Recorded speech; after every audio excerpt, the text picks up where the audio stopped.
So we're going to have a look at the Noble Knights archetype. They have been coming out the past couple sets, but only 1, 2 cards at a time. They've been kind of thrown at us, a few at a time. This is the first set where we've had a solid Xyz for them, a couple more solid cards for them, so I felt it would be time to talk about the Noble Knights.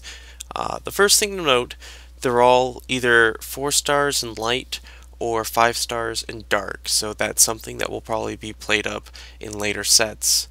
Secondly, they're all warriors, which means they get to the benefit of all of the warrior support cards, and there are quite a lot of them. There still aren't too many of them out, however they all have solid stats, somewhere between 18 to 20 for both their attack and their defense. And with one exception, they're all normal summons at 4 stars or lower. So that's a good thing to have. They have a couple unique equips that work with Noble Knights. They're not really meant for overpowering, but for having multiple of them out at one time and being able to clump them on a couple Noble Knights or just one Noble Knight. The Xyz being the specific standout, asking to put up to 3 on him of different names. That's a good thing to know. They all have to do different names for the Xyz, and then he gets to destroy back row cards because of that.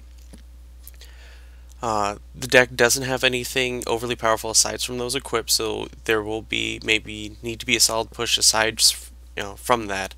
The Xyz gets rid of back row. You would probably need some back row assist aside from that. They're all 4 stars again, with one exception.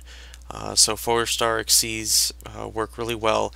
Obviously, if you have some 4-star tuners, you can also think about using synchro monsters, specifically warrior ones again, because they're all warrior.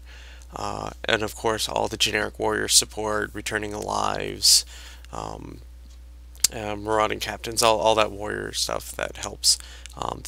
The archetype definitely needs additional support. A couple more monsters and equips, not too many more, but it needs to be there if it's going to be used. So that's the basic overview of the archetype. Thank you, and I'll see you when I do my next one.